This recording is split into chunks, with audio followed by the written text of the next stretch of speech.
What is up, YouTube? I cut that one a little short. Sorry, Kyle. I thought that was the end of that intro. My man. Good to see you guys.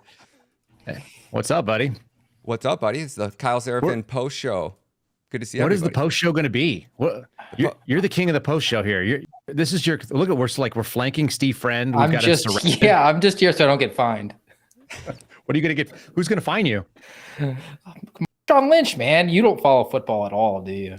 Oh, is that a sports ball situation? Yeah. It's got all the things. Tell me about the sports ball reference that I don't understand. He was a football player that didn't want to do press conferences, so he would just show up and be like, "No comment. I'm just here so I don't get fined," because they fine him if they don't. Do people know this reference? Is this a reference that people are familiar with? Maybe the chat will tell us. Ryan will have to relay that. Oh, okay, fair enough. I've never heard that before. I'm for. I stumped Kyle. I stumped him on one. I'm gonna have to go to the sports well. That's my only hope. You can go deep in the sports well. I was talking to who the heck was I talking to? Were we talking about with Sean Witzman the other day? Is he the one that was the hockey fan? Yes. Yep. Pittsburgh. Okay. So people will catch that on Monday, but we're talking about something. And then I was like, hockey. I once ate spaghetti out of the Stanley Cup.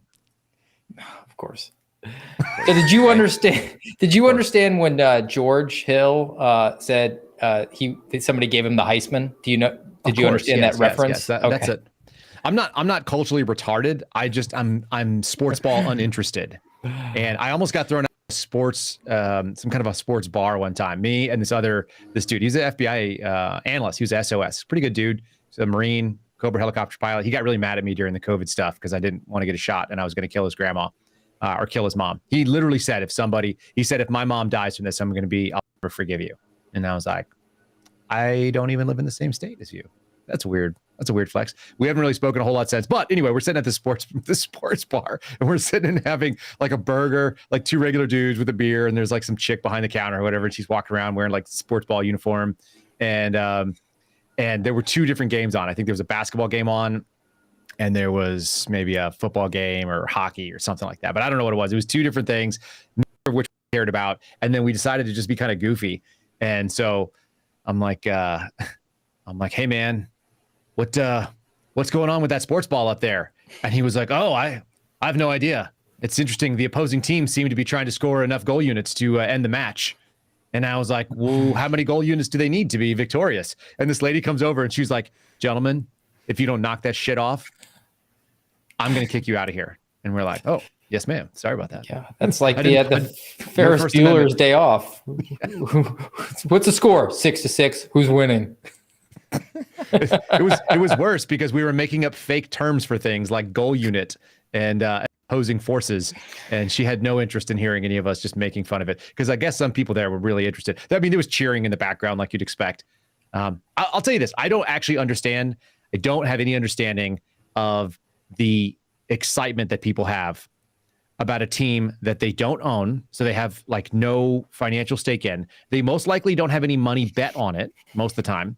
So now you really have no money on it, and they don't know anybody on the team personally. So it's not like they're rooting for their kid. It baffles me. They're like, yeah, like I live in Dallas. Like, of course I love the Cowboys. It's like, yeah, it's Seinfeld has a whole bit about that. He said, you're rooting for laundry. You're rooting for the colors on the uniforms. And then when a player leaves your team and goes to another team, you don't like him anymore because he wears different colored laundry. Jerry Seinfeld. Yeah. I was behind that idea before I even knew that. Here's the other thing. I grew up around sports. Maybe that's why I don't care that much. Maybe I fell behind the curtain a little bit. So my dad was always in radio, so I always had access. Somebody was like, "Hey, do you want to go to a game?" And I was like, "I don't know where are the seats." And they're like, "Nosebleeds, bro." And it's like, no, I only do sports two ways. I'm on the 50-yard line. I am on one of the baselines or behind home plate at the baseball game. I'm sitting at midfield if we were watching a soccer game, center ice, on the glass, or in a box. And that's the only way I'm willing to do it. It's either got to be the best seat in the house or catered, and I'm willing to pay $0 for it. I require sushi and an omelet bar for $0. That's exactly it. I don't. First of all, it's not interesting to me. They'd be like, "You want to go to this game, or do you want to stay at home and clean your guns?" I'd rather clean my guns, to be honest with you. In fact, I've been meaning to do that, so that'd be a great opportunity for me to do that instead. That's 100% what is more interesting to me. But the thing is that I got spoiled to the point where I was always in boxes because we knew people that owned boxes, or the radio station had trade, so they would have access to it for clients. So we just sit up there and watch. If I got bored, there was barbecue, so that was good. All right. I just don't care about the game. I have no vested interest in it. So I'm immediately going to get bored. So the question is this: is it going to be in my face like this? I'm going to be right on it, and then I can't get too bored, or is there food and catering? Yeah. Which is why I'd rather watch it at home with anybody. If anybody wants to invite me to a party, if you have good food, I will come watch sports ball with you. But I have to probably be able to walk away from the game. And then at the end of it go, oh, did we win? Whoever we is, who is we? I just watched How do we associate ourselves with this group? I just watched that Netflix Muscles and Mayhem about the American Gladiators TV show. It's a miniseries. Oh, I loved American Gladiators. I forgot how dope that show was. I would go to American Gladiators in I was just going to ask you that. Like, that's something that needs to come 100 back. times out of 100, I would choose that over the Super Bowl. I would rather go see American Gladiators. I'd rather see a dude who is roided out of his gourd and spray tanned with like some like greasy gel on, just beating the hell out of some average Joe with a big pom-pom. That would be so much more interesting to me. I would take my kids to that. I would be willing to actually pay more than $0 for that. Yeah, I mean, I want to see them shoot projectiles at a guy who's hiding behind like a belt-fed tennis ball machine gun. Are you kidding me? First of all, I want one, and why is that not on Amazon? Well, why has every gym in America now installed a pickleball court when we could have that game where they had like the trash cans that they had to dunk the little balls in, or risk being tackled by a gladiator? Like all of America could play that game. That's less fun than setting up like a 9-year-old on a belt-fed tennis ball machine gun. And then adults would like run across and try to, get across the obstacles and like dive into Do you remember this, Ryan? Oh yeah, absolutely. Absolutely. Okay. They have gladiators. You're looking at us like, oh no. I'm thinking about my son at that DeFi park. I always tell you we take him to. They have an American Gladiators, but they have a foam pit, and the kids get like the blow up thing, and they have to like knock each other off the balance beam. It's sweet. It's awesome. Oh, the javelin things. Yeah. I'd rather watch kids do. Didn't they call it the joust?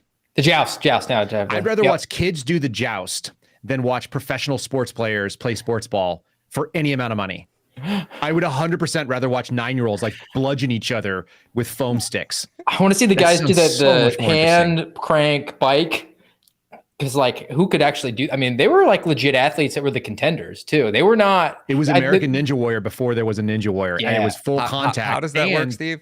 How do they do that? Ringers. It was like this hand crank. Yeah, it was like a bike. Do the hand crank.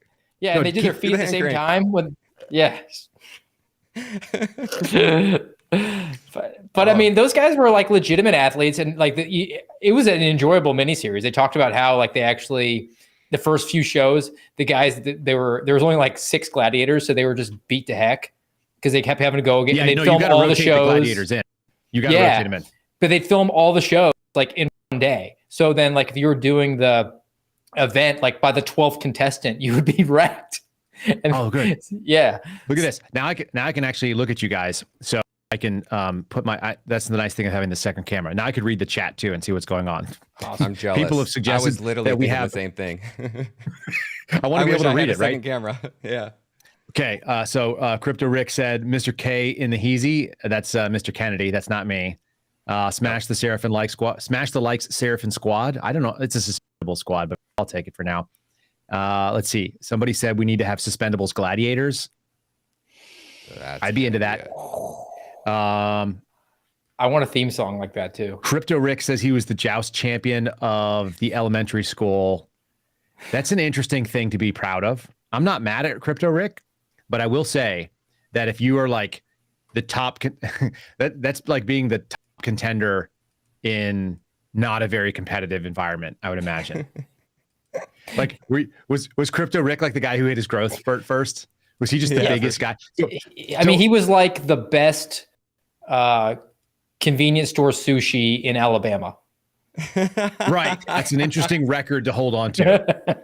And you're like, look, it's a thing, and you can put it out on the vinyl sign in front of your store, and people will come to it for that. Yes. But their expectations probably are appropriately low. Correct. Here's the second weird thing. Last night, I went to a space. Josie, the redheaded libertarian, was doing a Twitter space, And so I bumped in because they were going to have this comedian named Dave Smith and Clint Russell, who you and I both have talked to. I like Clint quite a bit. Yeah. He's sharp and interesting. And he was doing a debate about Biden scandals with the two Krasenstein bros. So if you haven't heard the Krasenstein bros, they're kind of like very effeminate little guys. They must be tiny. I always thought they were effeminate, but they are. I think they're just physically small. I mean, there was that video he put out of himself where he said he was 123 pounds, which means he weighs himself very regularly, and it's very important. And he's ripped. Like, here's the thing: he's a ripped little dude. He's got no body fat. He's like, and Steve and I are not big dudes to be out there making these sort of claims, but like, I could eat both of the Krasenstein bros and I could still have dessert. Like, that's how small they are. 123-pound men. That's what I weighed when I was 12 years old. I was a pretty good size, like 7th and 8th grader for the game. Like, I wasn't a monster, but at 123 pounds, like that was my 7th and 8th grade weight.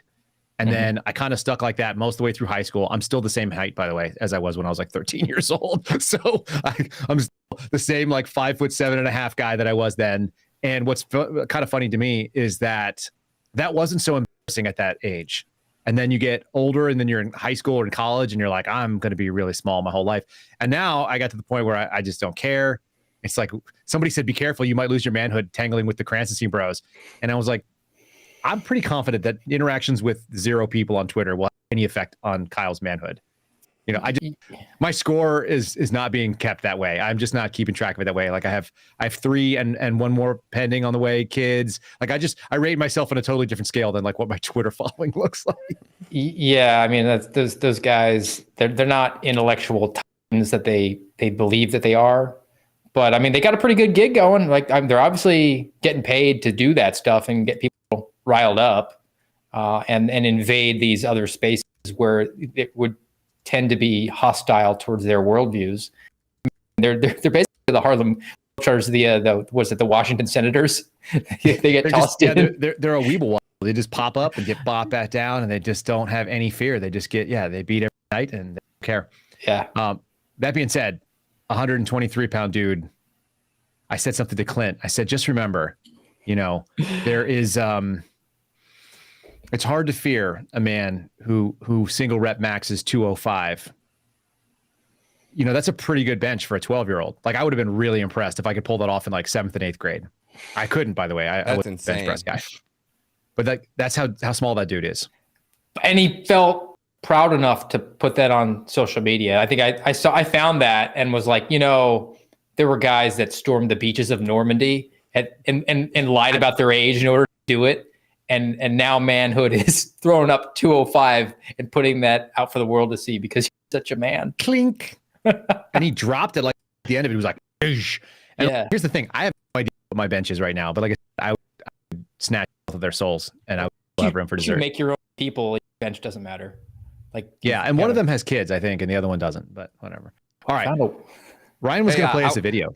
Yeah, I was just about to say, let me roll this video. I want to get your guys' commentary on what do you think is going on at the White House right now. For the first time, they're getting hit pretty hard with questions from the press in the White House. So check this video out. There have been many developments in the House investigations into the First Family's international business dealings recently.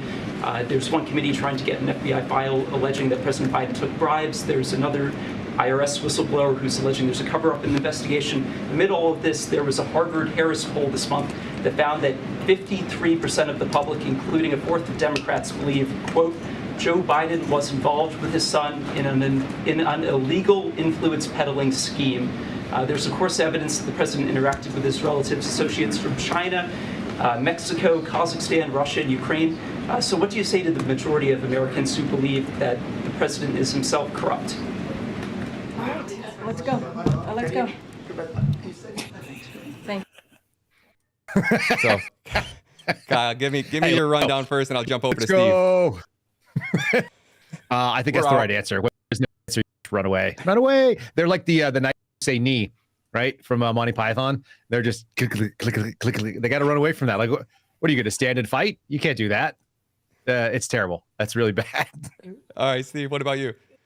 It was an aggressive Homer Simpson back into the bush. His eyes, like, you could slow roll. Like, he saw that question. The guy was talking for like a minute plus. He knew what the premise of the question was, but he looked like his eyeballs were popping like it was just surprising to him that he now had to answer for it. The boss move would have been to just walk away while the question was going on before the camera had a chance to get it. Hey, Definitely. That's an edited video, right? Like they actually did respond to that in some way. No, he walked out. That was it. End of story. That was it. Did he walked really off walk stage. out of that? Like I assume Yeah, that's he like one of closed the book and left. he takes. Have you ever seen that one? There's a really funny one I have of like Peter Ducey, and he was like, since you guys sort of hate Facebook, like, are you going to get rid of the White House Facebook page? And then and then you see Karine Jean-Pierre. She's like, why would we do that? And then he slowly like is like someone is like put in these signs, and he's like holding up this sign with his hand. It just says like you guys are full of, and it's like G. He's like, it's made. I mean, it's a meme. It's a video meme, obviously, and then it puts it back down. And then she tards out, and then she leaves as well. It's the same kind of thing. I thought that was made up. There's no way that was real. What's that guy's name? Kirby? Yeah. They send him out because he's got enough wattage intellectually to toast bread, whereas she doesn't. And so when they're expecting something that's difficult to be thrown out, I think he's kind of put out there. She just is there to read out of her binder. When she does get a question, that's when she just kind of freezes up and does the blinking thing. And it's like, I think I forever have said, like, I wish I knew Morse code, because I think she's blinking for help. Oh, she's looking for help? Yeah. Are they the knights who say knee? They're not the knights of knee. I'm reading the chat right here, but I'm pretty sure it was. Here's what we're going to see, though. We're going to see the media, because they're done with Joe Biden. Like, he fulfilled his purpose, got Orange Man bad out. So all the questions are going to be directed at things that are specific Biden corruption, but are not going to bring anybody else in. So you have like this guy who's hiding out in Cyprus right now, and he knows about the meeting that the Biden family had with the CEFC China company. How does he know that? Because he was swimming in that pool with them. Right, he knows right. about the corruption, which means he knows other people that were in on that. And those are people that are going to way outlive Joe Biden and have interests. They're going to outlive his reign in, and they're not wanting to be exposed. And there's other people that are in the FBI and the DOJ that are in on the protection of that whole racket that's going on that don't want to be exposed. So we're going to distract with cocaine, and we're going to talk about like specific to Biden family issues, because we want to avoid the larger issue, which is going to probably indict a whole host of folks that are going to be circling Washington, D.C. for the next several decades. You know what's interesting is people are saying that there is a significant audio issue. What do you think, Ryan? What's going on over there? It should be better now. I just minimized some things, so we'll see. My CPU is getting kind of maxed out here. I don't know if it's just that time of the day where I'm at 11:30 that there's too many kids on Netflix or on Fortnite right now, or if it's an issue. I'm not sure, but I should be fixed now. All I'm right. down to 50%. So you're Chat clipping people. there for time. Yeah, chat people, let us know. If you're out there watching this, let us know if the audio is resolved or if it continues to sound like a walkie-talkie. Do you think that the cocaine scandal was purposely done? Was that planted to distract us from something that's going on in Ukraine? Because it just seems too obvious, and there's way too much media attention on it. Well, I mean, I think it's salacious. Like, cocaine in the White House sounds sexy. I want to report on that. I don't want to talk about. Well, they dumped that Afghanistan withdrawal report on Friday afternoon before the July 4th weekend. Yeah, can you talk about that more? It basically says, like, yeah, catastrophic failure, nobody held accountable. And the fact that it was a Friday news dump, which is not new, a new tactic, but that was a significant moment in the Biden presidency. Just look at the timing of that. That was in August of 2021. And universally across party lines, they were getting criticism for it. You had 13 service members die. You had the people hanging off the landing gear. It looked like the Vietnam withdrawal. It was just brutal. And that same month, you had the CDC director, Rochelle Walensky, say that the COVID vaccine was ineffective at stopping spread or transfer of COVID.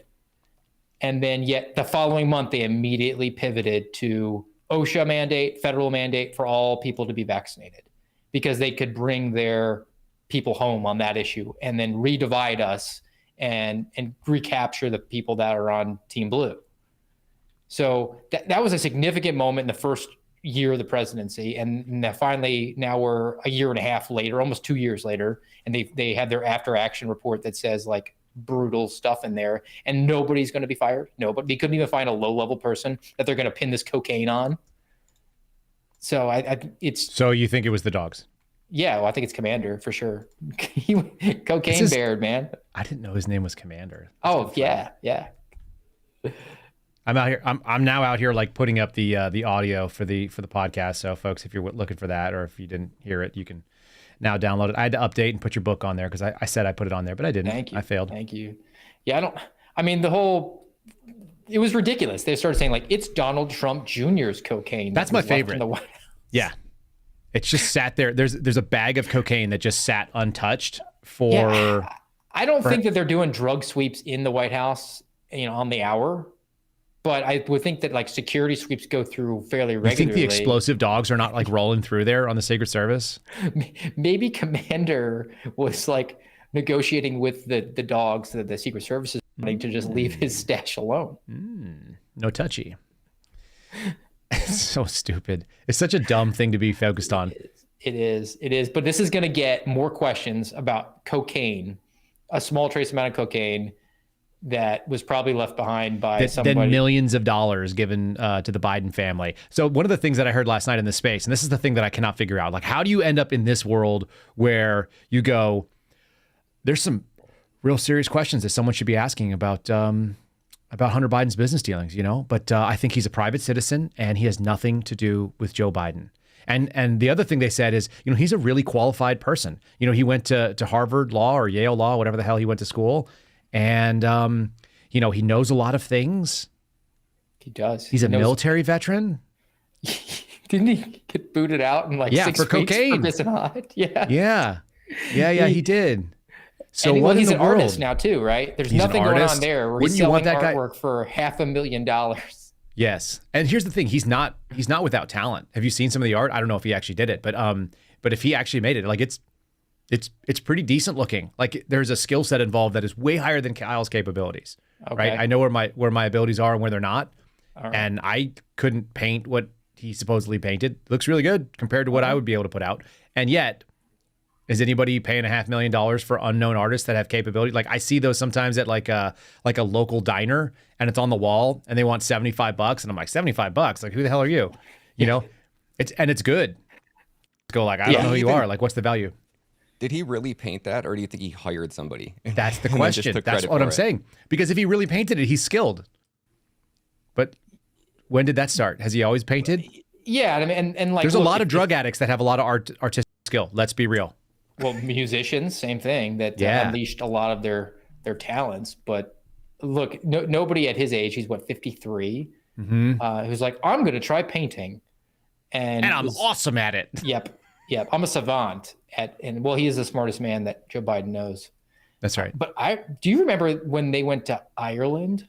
There was the whole thing that Hunter was staying in the room with Joe, like basically like his caretaker almost. No. So that's the allegation now that he actually might be living in the White House more or less as a sort of a caretaker, which I don't know. I mean, I guess if you're a close knit family, I could see it. Like I'd want to be there to take care of my folks. But at the same time, like if you're the president, like you would think you have access to people who are not they themselves dealing with issues that would render them probably not up to the task to care for you. Yeah, I don't know if that's who I want keeping track of things, unless you got to keep him close. And somebody mentioned in the chat, Oceana just said, didn't Commander have to go live in the country after biting people? Is Commander out? Family show. They found a farm for him, and he's roaming free. Oh, you think it was that kind of go live in the country? Yes. Yikes, man. That's dangerous and sad. Well, it's DC. You have to think like multiple bites. There's got to be a requirement for euthanasia. Yeah, maybe they put you down. Like that's the end of it. Ryan, did you have that video from InfoWars? Because that was really good. I do not have it on standby. I don't think we can play it over here on YouTube because we'd probably get deplatformed if I did. That's probably true. Without a doubt. Let's just say the most obvious. They did the most obvious play, which is that they took Eric Clapton and the song "Cocaine" and did a cool remix of historical statements of Joe Biden and Hunter Biden laptop greatest hits. It's pretty good. All right. Now, as long as we're throwing out like all these like crazy theories of what this cocaine could have been, we had that Pride event at Whitehouse a couple of weeks ago. And is that the one where the dude had the boobs? Yeah, it's where you had like integrity and honor. Back to the White House. Names. Yep. Yeah. And who's to say that, they didn't slip in there and take the party to the next level, and they don't want to attribute that to their allies? Because did you just say you think that the possibility is that the trans activists brought the party into the White House and left party favors? I mean, that's just as likely as Donald Trump Jr. It's probably more likely than Donald Trump Jr. Yeah. What about wasn't Zelensky just at the White House, or was that only at the? No, he doesn't leave Kyiv, right? They go to him. He's the global leader now, right? He's the new Winston Churchill. Yeah, he is. Yes, that's true. I mean, we have. Aren't there some like music days. videos of him running around doing like a Benny Hill routine, but he's naked with dudes? Yeah, I think that was in his acting career before he, took over and because of democracy ended all elections and imprisoned his political enemies and banned religion. But democracy's on the ballot. Yeah. Well, not anymore. There's no more ballots. It was cast, and that was the last one. Now we're good. The end.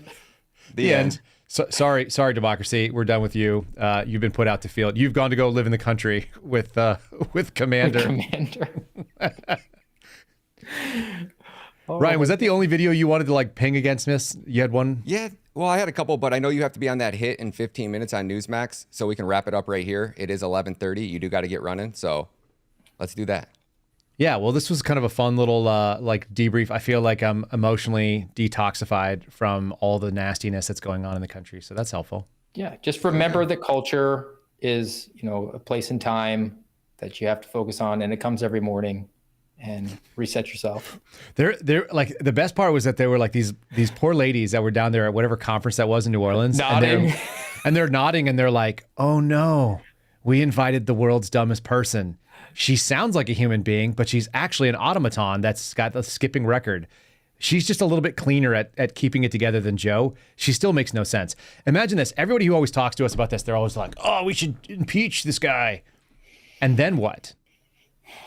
Like, if you think that, like, at least say this for Joe Biden. Like, the guy's bumbling. He can't speak. He falls over sandbags. The wind can take him out. Anything is a danger to him. But if you're in charge of another country and you're looking at the United States as a potential threat, you're looking at that guy and you're like, man, I don't know. Like, do you remember anybody that's had Alzheimer's or dementia and they're kind of unstable? Like, they'll be like, "Get out of my house. It's Christmas." Like that kind of thing. Like, they come out of nowhere and you're like, oh, shoot. Like, Grandpa's unstable, so someone needs to go give him a back rub or something. So that, at least we have that in our pocket. Like, there's at least a little bit of, I don't know karate, but I know crazy. With Kamala, it's like hiring like a yoga instructor that doesn't do yoga, like does like a Reiki massage. You know what Reiki massage is? Yes. Where they're like just putting hands above you but not on you.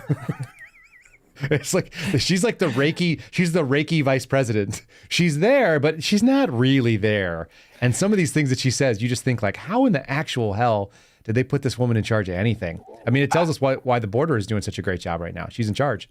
Yeah, and look, I take politics out of it. Like I always thought, like, I bet I could sit down with George W. Bush and like he'd probably be a decent dude to talk to, right? Like, he seems like a relatively normal guy. Like, people really loved him. Like even the press, like they loved him on the press bus. He knew all their drinks. He knew what they were about. He knew their kids' names. He was like an old school politician for that. Yeah, I mean, and I think Biden is now losing that, but he was always like the glad handing type that, but if you had to sit down and have a conversation, like locked in a room for an hour with Kamala Harris, what do you even talk about with her? I mean, that'd be really easy for me. I'd be like, have you ever thought about being a senior executive at the FBI? Like, they just got rid of Jennifer Moore, and you would be a perfect stand-in. You could be the next Miss Lippy. You should run HR at the FBI. You have as little a grasp on reality as the last person who ran HR at the FBI. So I just see a really bright future for you, in the sense of a future is a time in the future when it's not now, but it is soon, every morning, and you could be there in that morning in the future. And then she'd be like, I almost said exactly those words. Yeah. Which are syllables that fall out of my face hole. They are noises that I make with my mouth that you like. And I go, I gotta go. Yeah, like she's like a you remember, who is the duo that's always on, they're on the acapella movie Pitch Perfect, and they were on Best in Show. She's hilarious. I can't think of her name. The blonde woman and the guy, they're like the commentators. Oh yes. Ryan, what are they called? Someone should look this up. Perfect. Never watched that one. Sorry. Okay, pull me off for a second. I'm gonna look it up because they're like that's what Kamala Harris reminds me of. Do you look it up?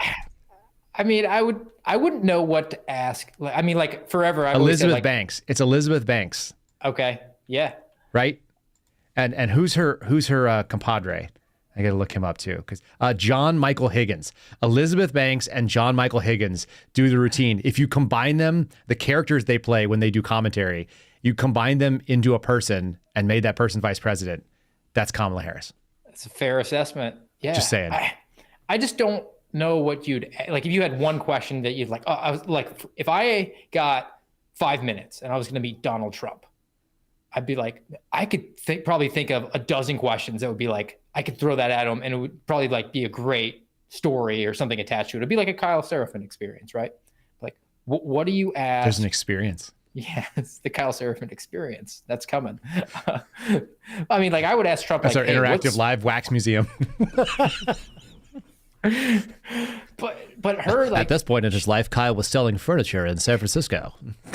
Office chairs. Sit in the chair. Sit in the chair. It's fully articulated.